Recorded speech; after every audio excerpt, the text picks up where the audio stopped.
अब हम passive sign convention की एग्जांपल्स सॉल्व करते हैं, लेकिन उससे पहले मैं ये डिस्कस कर दूं कि सीरीज सर्किट में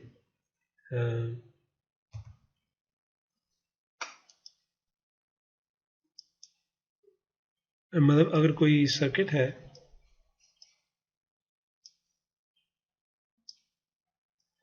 अगर सीरीज सर्किट है तो उसमें करंट जो है वो सेम रहेगा, करंट चेंज नहीं हो सकता। अगर 2 एम्पेयर आ रहा है तो 2 एम्पेयर पूरे करंट सर्किट में फ्लो करेगा। सीरीज में करंट तब्दील नहीं हो सकता, यानी सीरीज में करंट सेम रहता है। और इसी तरीके से अगर वोल्टेज पैरेलल है, पैरेलल सर्किट है, तो पैरेलल सर्किट में वोल्टेज चेंज नहीं हो सकती, यानी सबके क्रॉस वोल्टेज सेम रहेगी। वी ये भी वी होगा, ये भी वी, ये भी वी। तो वोल्टेज या V1 है, V1 है, V1 है, तो वोल्टेज जो है वो पैरेलल में सेम रहेगी, करंट सीरीज में सेम रहेगा। ये अगर ऐसा नहीं है तो एक वैलिड सर्किट नहीं होगा, हम उसको सॉल्व नहीं कर सकते। लेकिन अगर ये आप एग्जांपल देखें तो हमने कहा था कि हम इंटरेस्टेड हैं उसमें कि पावर जो है वो सप्लाइड हो रही है। पहले हम देख रहे थे कि क्या हो क्या रहा है। इसमें एक गुड बैटरी है और एक ओल्ड बैटरी है। गुड बैटरी जो है वो पॉजिटिव चार्जेस यहाँ से फ्लो कर रहे हैं इसकी तरफ, और फिर नेगेटिव से बैटरी के अंदर से होके नेगेटिव चार्जेस फ्लो करके इस तरीके से जा रहे हैं, और दो बैटरीज जो हैं वो पैरेलल में हैं। अगर वोल्टेज डिफरेंट हो जैसे कि इस केस में, तो इसका मतलब है कि good battery is charging the old battery. तो अब हम ये देखना चाहेंगे कि गुड बैटरी वाकई पावर सप्लाई कर रही है और ओल्ड बैटरी वाकई पावर डेसिपेट कर रही है, कंज्यूम कर रही है। तो इसको चेक करते हैं। तो इस बैटरी को देखें तो इसका एक टर्मिनल ये है और ये है, तो हम ये देखते हैं कि कौन से टर्मिनल में करंट आ रहा है। Current is coming towards the negative terminal, so we are interested in this one. So the power of this battery is equal to current is hitting a negative terminal, I positive है, और इसके cross voltage है वो V है, we don't know वो क्या है, लेकिन जस्ट लिख देते हैं IV। ये बैटरी है, इसका पॉजिटिव टर्मिनल है, नेगेटिव है। I will write P। Current की इसकी तरफ कौन सा आ रहा है, इस पॉजिटिव टर्मिनल में आ रहा है, तो ये करंट आके हिट कर रहा है पॉजिटिव टर्मिनल को। सो V भी पॉजिटिव, I भी पॉजिटिव। तो यहाँ पे आप देख सकते हैं कि पावर की वैल्यू नेगेटिव है, यहाँ पावर की वैल्यू पॉजिटिव है, और ऑब्वियसली V वोल्ट्स यहाँ पे हैं।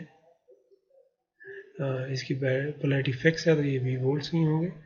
तो पावर नेगेटिव है तो it is supplying power, so good battery is definitely supplying power, an old battery is definitely consuming power, but in this case it could be possible that V1 is greater than V2. So ये एक practical scenario हो सकता है।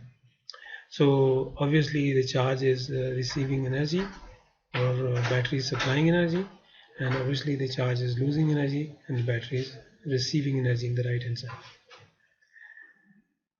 If the connections are reversed in one of the batteries, वो आप इसको minus कर दें, इसको प्लस कर दें, so power is इस केस में पावर क्या है, it is negative, both are supplying, they are in parallel. अभी पैरेलल में, लेकिन वोल्टेजेस आर, इस केस में दोनों चार्जेस जो हैं वो एनर्जी सप्लाई करेंगे। ये बैटरी भी सप्लाई करेगी, ये भी सप्लाई करेगी। Determine whether elements are supplying or receiving power and how much. हम पैसिव साइन कन्वेंशन इस्तेमाल करते हैं।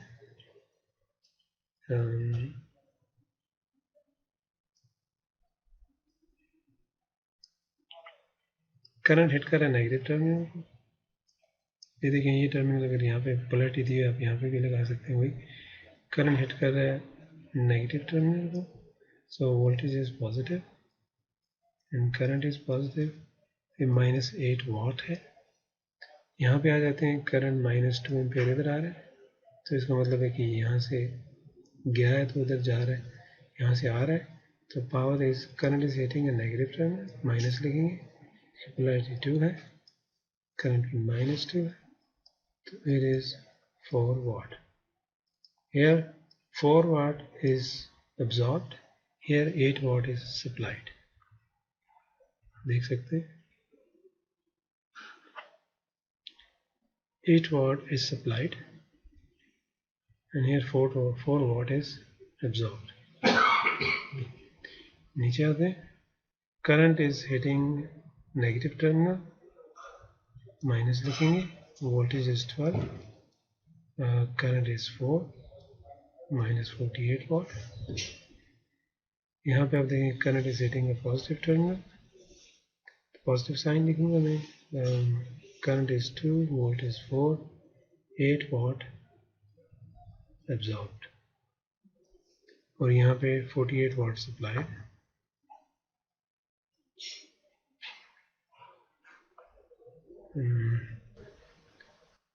ये आप स्लाइड में देख लीजिएगा, मैं ये टास्क बार ऊपर आ गया.